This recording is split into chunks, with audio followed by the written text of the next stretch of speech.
변치 않는 소망을 품은 공동체라는 제목으로 오늘 이제 10번째 시간이고 오늘 이제 마무리를 하게 됩니다. 지난 시간에 걸쳐 저랑 하나님께서 스가랴에게 주셨던 8가지의 환상을 살펴보셨습니다. 익숙하지 않으신 환상이었으나 이 환상들이 우리에게 주는 의미가 굉장히 중요하다 말씀을 드렸지요. 이 환상들은 1차적으로는요, 70년이라는 시간 동안 바벨론 땅에서 포로로 살다가 본토 예루살렘으로 돌아왔던 이 남유다 백성들을 위로하시기 위한 것이었습니다. 잘 아시는 것처럼 이스라엘 또는 남유다 백성들은 누구보다 하나님의 은혜와 사랑을 풍성하게 경험했던 자들이죠. 하지만 그 은혜와 사랑에 부합하지 못한 삶을 살았습니다. 그래서 이민족에 의한 패망이라는 아주 혹독한 징계까지도 받게 된 것이죠.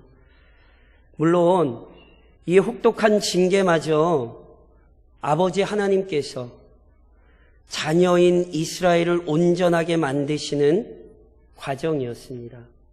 그렇기에 그 연단의 시간이 마친 후, 특별히 바벨론에서의 70년이라는 포로 생활을 마친 이후 이스라엘 백성들은 본토 예루살렘으로 다시 돌아올 수 있었고 하나님께서 그들과 함께 하신다는 가시적인 증거인 성전도 재건하게 되었습니다. 사랑하는 성도 여러분, 이 역사의 의미를 잊으시면 안 돼요. 이스라엘 역사를 통해 결국은 하나님께서 자기 백성을 절대로 포기하지 않으신다는 사실을 보여주는 것입니다. 죄의 유혹에 참으로 무능하고 무력한 자기 백성을 하나님께서 끝까지 책임지십니다. 믿으십니까? 이것은 오늘 연약한 우리를 향한 메시지입니다. 그리고 스가랴가 모았던 8가지 환상 중에서 실은 첫 번째로부터 5번째의 환상들은요, 이와 같은 하나님의 지속적인 사랑과 보호, 인도하심을 확인시킨 메시지들입니다. 기억이 잘 나시진 않겠습니다만 제가 다시 한 번만 간략하게 우선 마지막 시간이니까 설명을 드리면 이런 거예요. 첫 번째 환상에서요, 하나님께서는 자신들의 죄로 인해 이방 민족에게 짓밟혔던 예루살렘을 다시 번성하게 하시겠다고 말씀하셨습니다. 하나님은 절대로 자기 백성을 내버려두지 않으신다는 거예요. 두 번째 환상에서는요, 유다를 괴롭히던 네 뿔들을 4개의 대장장이를 일으키셔서 모두 제거하시겠다고 약속하셨죠. 그러니까 이스라엘 백성이 자신들 스스로를 지키는 게 아니라 하나님께서 악한 자들로부터 이스라엘을 지키시는 거예요. 세 번째 환상에서는 예루살렘을 다시 번성하고 회복하게 하시되 성곽으로 제한할 수 없을 만큼 큰 성읍으로 회복시키겠다고 말씀하셨죠. 특별히 성곽이 없는 게 아니에요. 성곽이 있어요. 그런데 그 성곽이 뭐였는지 기억하세요? 하나님이셨어요. 하나님께서 그들에게 불로 싼 성곽이 되어 그들을 지켜주시겠다 약속하셨죠. 네 번째 환상에서는 대제사장 여호수아의 더러운 옷은 벗기시고 아름다운 옷을 입히시는 장면을 보여주시면서 하나님이 자기 백성을 얼마나 사랑하시는지를 확인시켜 주셨어요. 다섯 번째 환상에서는요, 두 감람나무로부터 끊임없이 기름을 공급받는 순금등대를 보여주시면서 하나님께서 자기 백성에게 언제나 능력을 베푸신다는 사실을 확인시켜 주셨죠. 그러니까 이렇듯 하나님께서는 자기 백성을 향한 선한 마음을 가지고 계시고 그 선한 계획을 이루십니다. 반면 하나님을 대적하고 그 백성을 괴롭게 했던 죄의 세력들은 하나님께서 철저히 심판하실 거예요. 이 사실을 특별히 6번째와 7번째 환상에서 강조하고 있었죠. 6번째 환상은요, 하나님의 저주의 말씀의 두루마리가 여전히 악행을 일삼는 자들을 살피신다는 사실. 7번째 환상에서는 에바 안에 여인을 담은 것, 즉 하나님께서 이 세상의 죄악을 측량한다는 사실을 밝히셨죠. 그것을 밝히심으로 말미암아 그냥 보고 있다, 측량한다 이것만이 아니라 하나님께서 언젠가 그 모든 것에 대해 합당한 심판을 시행하실 것을 알려주셨잖아요. 그래서 결국 8번째 환상의 내용은 뭐냐면요, 이 땅에 하나님의 온전한 구원과 하나님의 온전한 심판이 시행될 것을 선포하신 거예요. 이것을 우선 남유다 백성에게 주셔서 남유다 백성으로 하여금 하나님이 자신들을 회복시키시고 열방의 악한 자들을 심판하실 거라는 것을 깨닫게 하신 거죠. 근데 이걸로 끝나는 게 아니라니까요.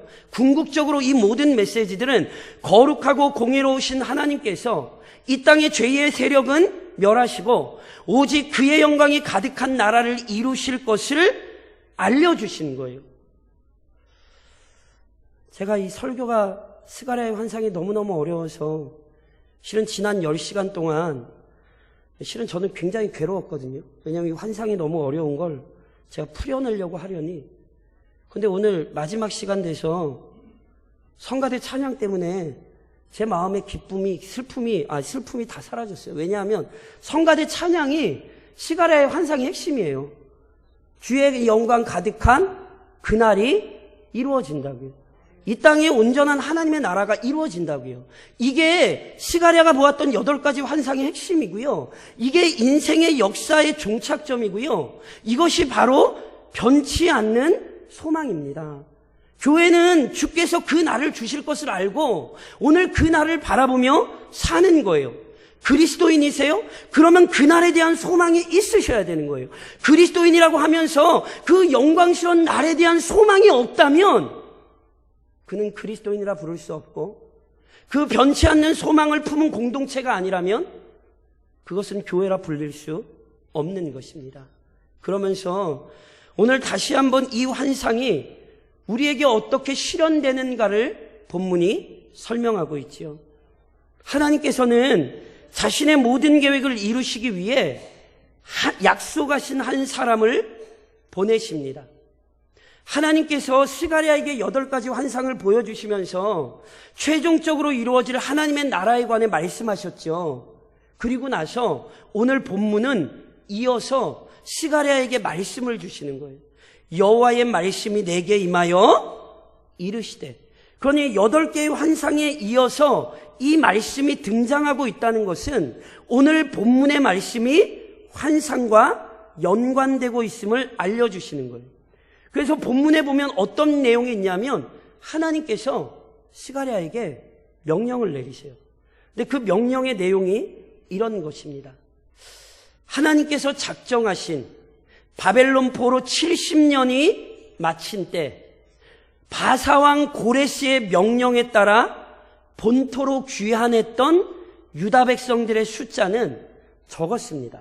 이미 앞서 살펴봤듯이 한 기껏해야 5만 명 정도 돼요.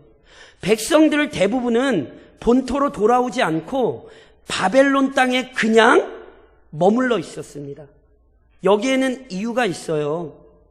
예루살렘 땅은요, 황폐화되어 있었어요. 그러니까 바벨론 땅에서 예루살렘 땅으로 돌아온다고 하는 것은 그래도 살기에 좋은 땅을 포기하고 괴로운 삶을 각오하고 와야 되는 일이었어요. 그래서 이미 앞서 저랑 살펴보셨던 것처럼 본토 예루살렘으로 귀환할 때에 돌아온 사람들이 다 어떤 사람들이냐면 성령이 그 마음을 감동하셔서 하나님의 성읍을 재건하기 위하여 헌신하고자 하는 마음이 있던 자들이에요. 그래서 그 사람들이 돌아왔던 거죠. 그런데요, 예루살렘에 돌아온 자들이 성전을 재건할 때에 바벨론 땅에 남아있던 사람들이 그 얘기를 듣고는 예루살렘 땅으로 같이 돌아가지는 못했을지라도 예루살렘 성전을 재건하는 일에만큼은 동참을 하고 싶었어요. 그래서 바벨론 땅에 머물던 자들이요, 자금을 모아요.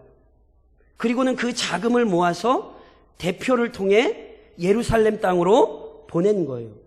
오늘 본문에 보면 그 대표들의 이름이 헬데, 도비야, 여다야라고 나오는 거죠. 이 사람들이 정확히 실은 어떤 사람들인지는요, 저희가 잘 모르겠어요. 그러나 분명히 대표로서 예루살렘 땅으로 돌아왔고, 동시에 이 모든 성전 재건 사역에 있어서 중요한 역할을 감당하고 있던 스바냐의 아들 요시야의 집에 찾아와서 그 자금을 전달하는 거예요. 그러니까 바로 그때 바벨론에서 이 사람들이 와서 요시야의 집에 들어갔던 바로 그때 하나님께서 스가랴에게 말씀을 주셔서 보내시는 거예요. 그래서 무엇을 하라 말씀하셨어요? 그들로부터 은과 금을 받으라는 거예요. 이거 은과 금을 착취하는 게 아니에요. 성전 재건을 위해 사용되길 원했던 그 은과 금을 받아서 뭘 하냐면 면류관을 만들라는 거예요. 그리고는 면류관을 만들어서 그 면류관을 당시 대제사장이었던 여호수아의 머리에 씌우라는 거죠. 언뜻 보기에 이해가 되지 않는데 하나님께서 이것을 시키시는 거예요. 그러니 당연히 거기에 이유가 있지요. 그 이유가 오늘 저랑 읽으신 12절에 보면 이런 말씀으로 등장을 해요. 만군의 여호와께서 이같이 말씀하시되 보라, 싹이라 이름하는 사람이 자기 곳에서 돋아나서 여호와의 전을 건축하리라. 무슨 말씀인지 아시겠어요? 하나님께서 면류관을 만들어 여호수아의 머리에 씌우게 하신 이유는요, 앞으로 싹이라 이름하는 사람이 와서 성전을 건축하게 될 것을 보장하신 말씀이에요. 이 싹이라 이름하는 사람에 관하여는 이미 저랑 네 번째 환상에서도 살펴보셨어요. 스가랴 3장 8절을 보면 이런 말씀이 있었죠. 대제사장 여호수아야, 너와 내 앞에 앉은 내 동료들은 내 말을 들을 것이니라. 이들은 예표의 사람들이라. 내가 내 종 싹을 나게 하리라. 그때 이 환상을 다루면서도 말씀드렸듯이요, 대제사장 여호수아를 포함한 제사장들은요, 언젠가 이 땅에 오사 죄인들을 위해 완전한 속죄의 제사를 하나님께 드리실 메시아를 예표한 거예요. 이 하나님의 구속의 섭리를 기억하게 했던 사람들, 이게 대제사장이기도 하고 제사장이기도 한 거죠. 그런데 똑같은 말씀을 지금 하나님이 말씀을 하시는 거예요. 왜 여호수아의 머리에 면류관을 씌우냐 하면 약속하신 대로 반드시 하나님께서 세우신 싹이, 하나님께서 보내신 사람이 올 거라는 거예요. 그러니 하나님의 은혜를 기대하는 사람들이라면, 하나님의 말씀을 의지하는 사람이라면 반드시 하나님께서 보내실 그 싹을 기다려야 한다는 거죠. 그걸로 끝나지 않습니다. 하나님의 보내심을 받은 자, 그 싹은 하나님의 뜻을 온전히 이룰 것입니다. 성전 재건을 위한 자금을 보냈던 바벨론에 있는 사람들이나 지금 예루살렘 땅으로 돌아와서 성전을 재건하는 사람들이나 모두 한마음으로 수룹바벨의 지도 아래 성전이 재건되기를 소망했거든요. 그리고 이 소망은 절대로 헛되지 않아요. 왜냐하면 하나님께서 성전 재건에 대한 분명한 약속을 주셨거든요. 저랑 앞서 5번째 환상을 살펴보실 때 스가랴 4장 9절에 보면 이런 말씀이 있었어요. 수룹바벨의 손이 이 성전의 기초를 놓았은즉 그의 손이 또한 그 일을 마치리라 하셨나니. 하나님께서 분명히 말씀하셨잖아요. 수룹바벨이 짓고 있는 이 성전이 분명히 완공될 거라고. 그 말씀대로 됐습니까? 안 됐습니까?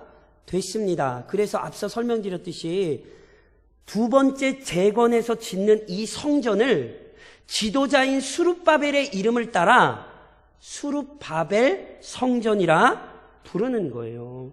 그런데 본문에 보면 하나님께서 분명 싹이라 이름하는 자를 보내실 것이고 그 사람이 와서 뭘 할 거래요? 성전을 건축할 거래요. 그러니까 보세요. 스룹바벨이 짓고 있는, 그리고 얼마 뒤에 완공하는 성전은 싹이라 이름하는 사람이 짓는 성전이 아니에요. 지금 2차 성전은 이 싹이 짓는 성전이 아니에요. 그 사실은 13절에서 말씀에서도 더 정확히 드러나요. 그가 여호와의 전을 건축하고 영광도 얻고 그 자리에 앉아서 다스릴 것이요, 또 제사장이 자기 자리에 있으리니 이 둘 사이에 평화의 의논이 있으리라. 보세요. 하나님께서 보내시는 싹이 오면 그 사람이 뭘 해요? 여호와의 전을 건축해서 영광을 얻되 그 자리에 앉아서 다스린대요. 하나님의 성전을 건축하고 그 자리에 앉아서 다스린다는 것은 왕권에 대한 표현이에요. 왕권에 대한 표현. 그러니까 하나님께서 보내시는 이 싹은 결국 하나님이 보내시는 왕이라는 뜻이에요.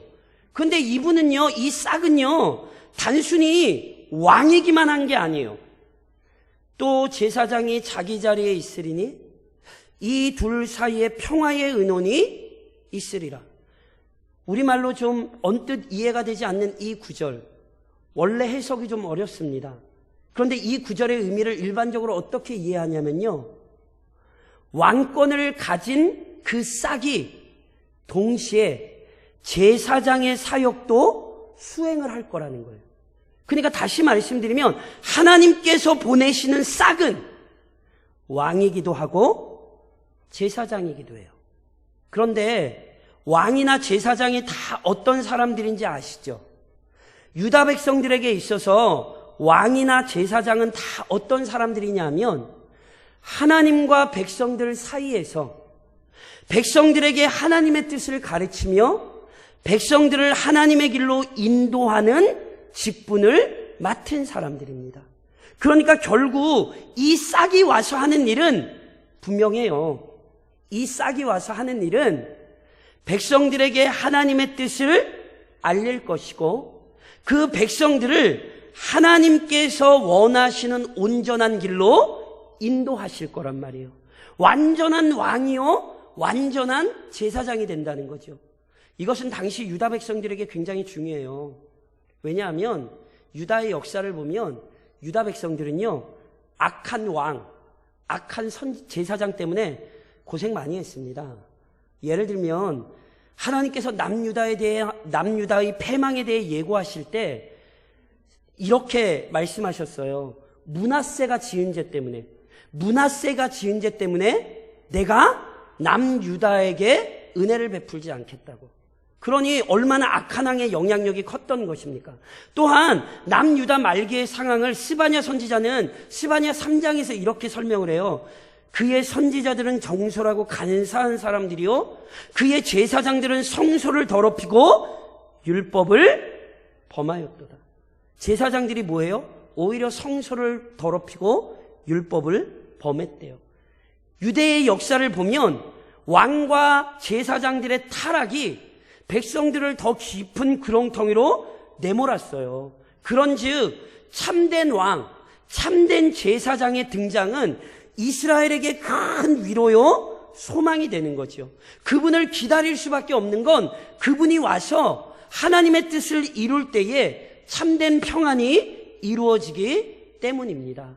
그러니 그분을 간절히 기다릴 수밖에 없는 거죠. 그리고 더 나아가 그 하나님의 보내심을 받은 자와 함께 헌신하는 것이 영광입니다. 오늘 본문 말씀에 보면 하나님께서 스가랴에게 바벨론에서 온 자들에게 받은 은과 금으로 면류관을 만들고 그것을 대제사장 여호수아의 머리에 씌우라고 말씀하셨잖아요. 대제사장 여호수아의 머리에 면류관을 씌운 이유는 언젠가 싹이 와서 완전한 왕이요, 완전한 제사장으로 하나님의 뜻을 이룰 것을 보여주신 거란 말이에요. 그 사실을 확신하게 하기 위해 그렇게 하신 거란 말이에요. 그런데 대제사장 여호수아의 머리에 그 면류관을 씌운 후에는요, 그 면류관을 벗겨서 그것을 여호와의 전에 가져다 두래요. 왜 여호와의 전에 가져다 두는가? 14절에 보면 그 이유가 이렇게 설명되어 있었어요. 그 면류관은 헬렘과 도비야와 여다야와 스바냐의 아들 헨을 기념하기 위하여 여호와의 전 안에 두라. 앞서 나온 10절에 나온 이름과 14절에 나온 이름이 약간 다르죠. 두 사람의 이름이 바뀌어 있어요. 10절에 헬데라는 이름이 14절에 헬렘으로 바뀌어 있는 거고요. 10절에 요시아라는 이름이 14절에 헨이라고 바뀐 것뿐이고요. 사람들은 똑같아요. 어찌됐건 이 사람들은 지금 어떤 사람들이냐면 싹이라는 사람이 오셔서 완전한 왕이요 완전한 제사장으로 사역하게 될 것을 위해 헌신하고 준비했던 사람들이에요. 그러니까 보세요. 면류관은 또 하나의 의미를 갖게 된 거예요.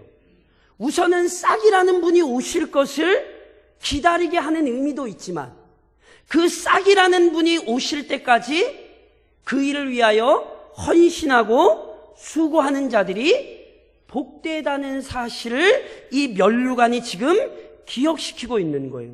게다가 본문에 보면 더 놀라운 사실은 그 싹이 오시기까지 또는 그 싹이 오셨을 때에 그분의 일에 동참하는 자들이 적지 않다는 것을 알려줘요.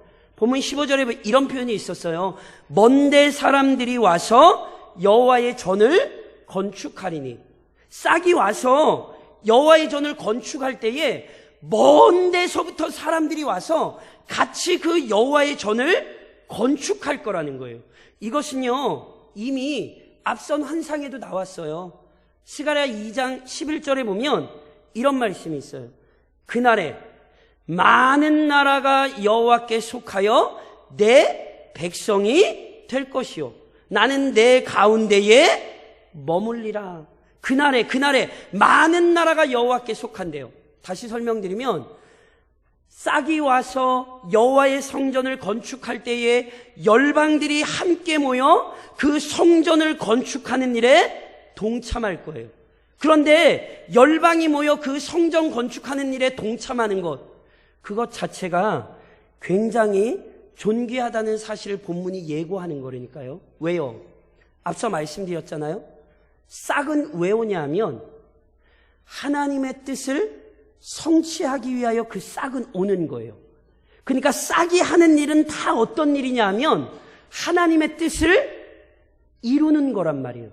그러니 싹이 하는 일에 동참한다고 하는 것은 싹을 통하여 이루어지는 하나님의 일에 동참하는 것이 되는 것입니다. 그러니 하나님의 일에 동참하는 것이니 그 일이 어찌 귀하지 않으며 그 수고가 어찌 존귀하지 않겠습니까? 그 수고와 헌신이 귀한 것이고 반드시 기억될 것입니다. 그런즉 이 모든 약속의 말씀을 통해 우리의 마음에 그리고 우리의 삶에 아주 중요하게 적용해야 될 것이 있습니다. 사랑하는 성도 여러분, 하나님의 모든 말씀에 대한 신뢰를 보이십시오. 제가 묻겠습니다. 하나님은 의로우신 분입니다. 맞으십니까? 하나님 거짓말 하십니까? 못하십니까? 못하시죠. 그러니 반드시 그 말씀대로 이루어집니다. 믿으시죠? 예를 들어 드려요. 하나님께서 말씀하신 대로 인간이 불순종했을 때 죽음을 포함한 모든 고통이 시작되었습니다. 심판만 시작되었습니까? 역시 그 말씀대로 죄로부터의 구원도 실행되었습니다. 그래서 우리는 알아요. 하나님의 말씀대로 지금도 구원의 역사와 심판의 역사가 진행되고 있습니다. 요한복음 3장 17절로 18절은 우리에게 이렇게 말씀하죠. 하나님이 그 아들을 세상에 보내신 것은 세상을 심판하려 하심이 아니요 그로 말미암아 세상이 구원을 받게 하려 하심이라. 그를 믿는 자는 심판을 받지 아니하는 것이요 믿지 아니하는 자는 하나님의 독생자의 이름을 믿지 아니함으로 벌써 심판을 받은 것이니라. 지금도 예수를 믿는 자마다 구원의 은혜를 얻은 것입니다. 그리고 지금도 그리스도 앞으로 나오지 않는 자마다 심판을 받은 거예요. 이 하나님의 약속의 말씀은 그대로 이루어졌어요. 그러면 이것만 이루어지나요? 아니에요. 하나님의 말씀대로 이루어질 일은 아직 남아있어요. 저랑 지난 시간에 마지막 8번째 환상을 살펴보셨죠. 그 8번째 환상의 스가랴 6장 1절이 이렇게 시작됐어요. 내가 또 눈을 들어 본즉 내 병거가 두 산 사이에서 나오는데 그 산은 구리산이더라. 이 환상의 의미가 무엇인지 설명드렸어요. 구리산은 하나님의 보좌를 의미해요. 하나님께서 좌정하신 그 보좌로부터 내 병거가 나오지요. 즉, 이 땅 위에 하나님께서 자신의 종들을 보내서 이 땅 위에 여전히 하나님의 뜻을 이루고 계시는 거란 말이에요. 하나님은 여전히 그 보좌에서 이 세상을 다스리고 계세요. 그런데 그 결과가 스가랴 6장 8절에는 이렇게 분명히 기록됐어요. 그가 내게 외쳐 말하여 이르되 북쪽으로 나간 자들이 북쪽에서 내 영을 쉬게 하였느니라. 기억하세요? 동서사방으로 주의 천사들을 다 보냈음에도 불구하고 북쪽이라는 방향을 구태여 집은 이유가 있다고 말씀을 드렸죠. 북쪽은 이스라엘 백성들에겐 아시리아, 바벨론, 페르시아 이런 나라들이 쳐들어온 것을 의미하는 거예요. 그러니까 북쪽이란 신학적인 의미로 악한 자들을 의미하는 거예요. 그런데 그 악한 자들이 머무는 곳에 가서 하나님의 영이 편히 쉬게 되셨다는 거예요. 그것은 악인들에 대한 하나님의 심판이 완전히 이루어졌다는 뜻이에요. 그런데 악인들에 대한 심판만 이루어진 게 아니에요. 악인들에 대한 심판은 곧 의인들의 구원을 의미하는 거예요. 그러니 8번째 환상은 결국 이 땅 가운데에 악인은 완전히 심판받고 의인은 하나님의 영원한 복을 누리는 그 영광스러운 나라가 성취되었음을 보여주는 거라니까요. 이 모든 세상은 이제 그 역사를 향하여 가고 있어요. 하나님은 지금도 이 약속의 말씀을 이루시기 위해 이 세상 속에서 일하십니다. 세상 사람들에게는 우연처럼 보일지 모르지만 이 모든 세상의 역사는 하나님의 섭리대로 진행되고 있습니다. 그런데 특별히 이 하나님의 역사가 진행되는 과정 가운데 가장 중요한 인물이 있어요. 그게 누구예요? 싹이에요, 싹. 하나님이 그 역사를 진행하시되 자기가 보내시는 그 싹을 통하여 이 역사를 다스리신다는 거예요. 그럼 이 싹이 누굽니까? 하나님께서 보내시는 싹이라 이름하는 자가 누굽니까? 이미 우리는 그것을 살펴봤지요. 그분은 바로 다윗의 후손으로 오시는 우리 주 예수 그리스도였어요. 그래서 보세요. 이미 하나님께서 그 싹을 보내셨기에, 즉 그리스도의 초림으로 인해 죄인들의 구원도 이루어졌고 죄인들의 심판도 이루어졌습니다. 그러면 하나님께서는 그리스도를 한 번만 보내십니까? 아니에요. 그리스도께서 하나님 보좌 우편에 오르셔서 지금 기다리고 계세요.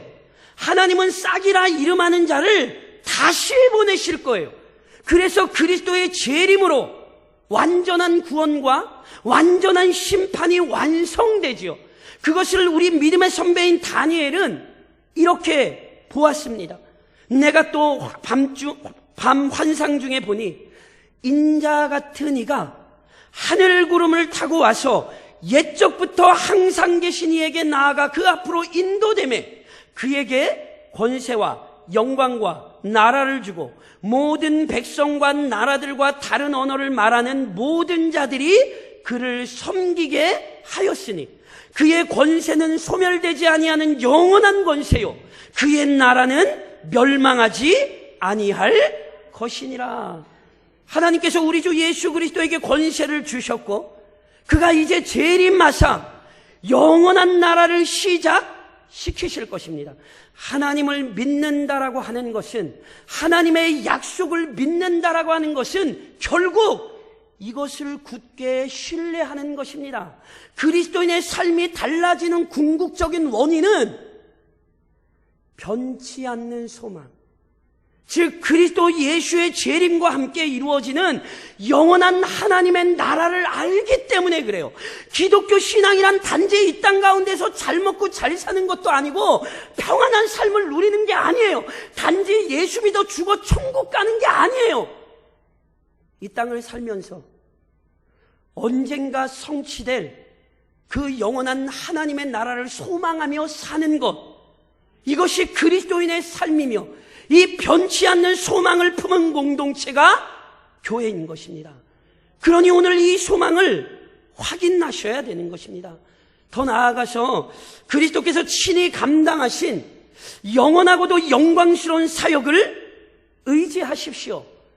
본문만이 아니라 성경이 언제나 강조하는 그리스도에 관한 영광스러운 교리는 오직 우리 주 예수 그리스도만이 하나님께서 보내신 완전한 왕이요 완전한 대제사장이라는 사실입니다.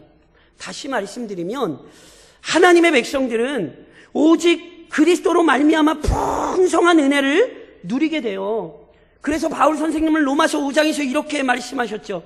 그러나 이 은사는 그 범죄와 같지 아니하니 곧 한 사람의 범죄를 인하여 많은 사람이 죽었은즉 더욱 하나님의 은혜와 또한 한 사람 예수 그리스도의 은혜로 말미암은 선물은 많은 사람에게 넘쳤느니라.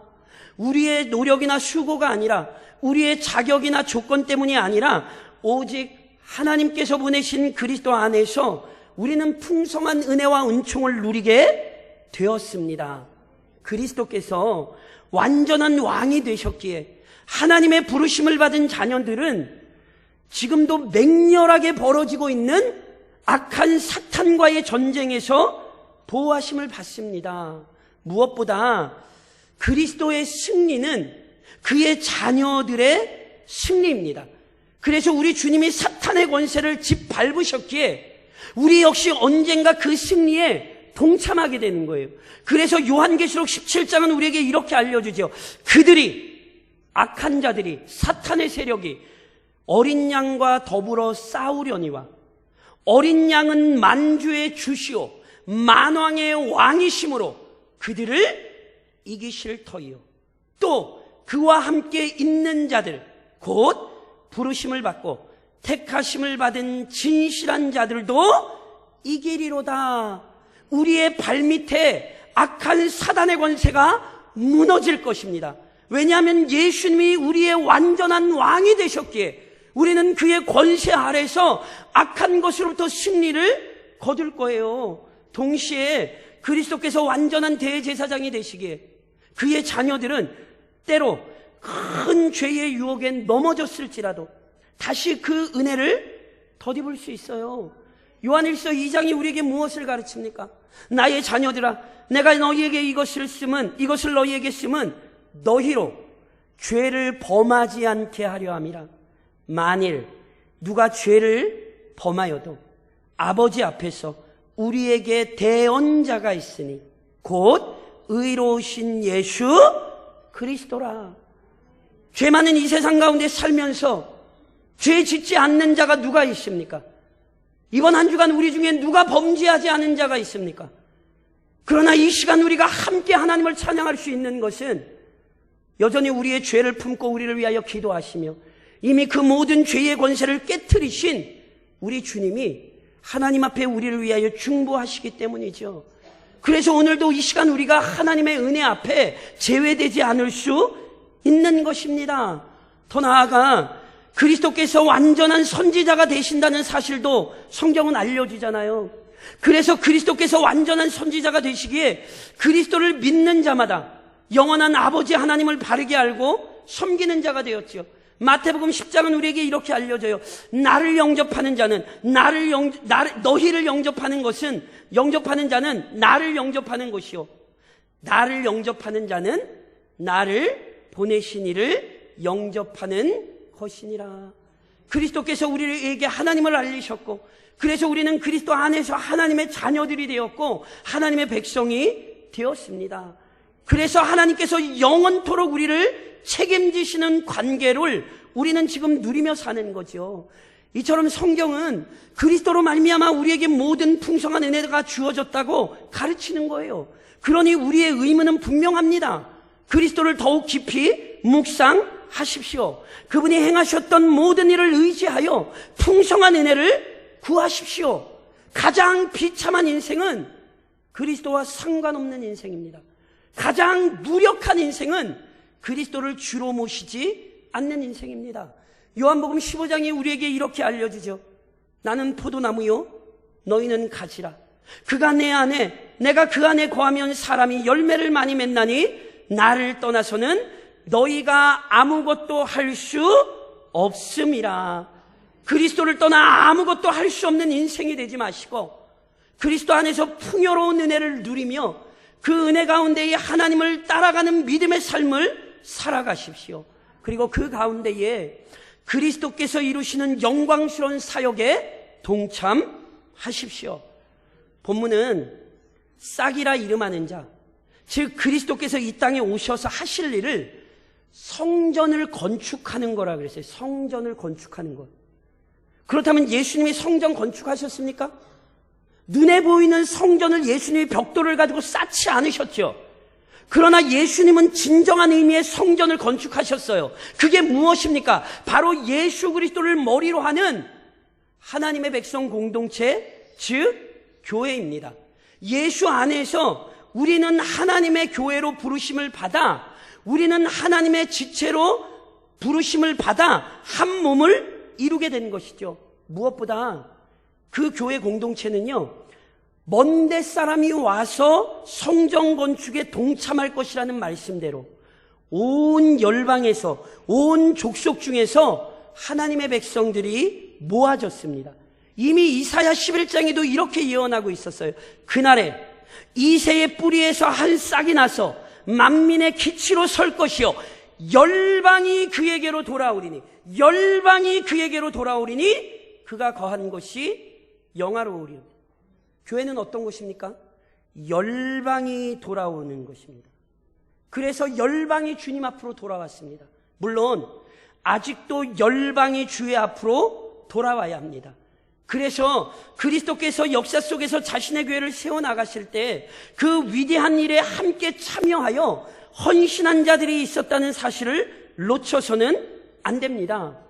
본문에서 바벨론 땅에서 예물을 들고 예루살렘까지 찾아온 자들을 기념하게 하신 이유는 그리스도의 교회를 위하여 헌신하는 자들의 수고가 귀하다는 사실을 알려주는 거예요. 하나님은 물질의 액수를 보신 게 아니라 그들의 헌신과 수고가 존귀하다는 사실을 알려주신 거예요. 지금도 마찬가지예요. 교회를 세우기 위해 수고하고 애쓰는 자들의 헌신은 너무도 귀하고 중요한 것입니다. 그래서 고린도전서 15장은 우리에게 이렇게 가르치죠. 그러므로 내 사랑하는 형제들아, 견실하며 흔들리지 말고 항상 주의 일에 더욱 힘쓰는 자들이 되라. 이는 너희 수고가 주 안에서 헛되지 않은 줄 알미라. 주의 교회를 향한 우리의 수고가 헛되지 않습니다. 그런즉 주 안에서 수고하는 자가 되십시오. 교회를 세우는 일에 헌신하는 자가 되십시오. 특별히 우리는 열방의 하나님 앞으로 돌아오는 일을 위해 영혼을 살리는 일에 헌신해야 합니다. 앞선 환상에서 순금등잔대 혹시 기억하세요? 순금등잔대? 제가 예전에 한번 그 말씀을 드렸던 것 같아요. 제가 스가랴라는 성경에 제 마음이 확 들어갔던 이유가 제가 강도사 시험을 준비할 때 세 가지를 하거든요. 시험 치는 거 말고 나중에 하는 게 세 가지가 있어요. 하나는 설교 원고를 써내야 되고요. 하나는 논문을 써내야 되고요. 하나는 정해진 성경 본문에 주회를 달아야 되거든요.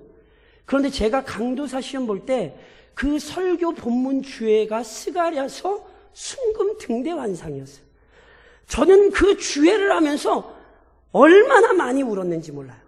내가 나중에 반드시 이 스가랴를 처음부터 끝까지 강의하면서 내가 이것을 반드시 파헤쳐내겠다고 제가 그 강도사 시험 준비하면서 굉장히 각성하고 제가 결단을 했어요. 그래서 실제로 제가 목사 안수 받고 나서 얼마 뒤에 강의를 한번 했어요. 망쳤어요.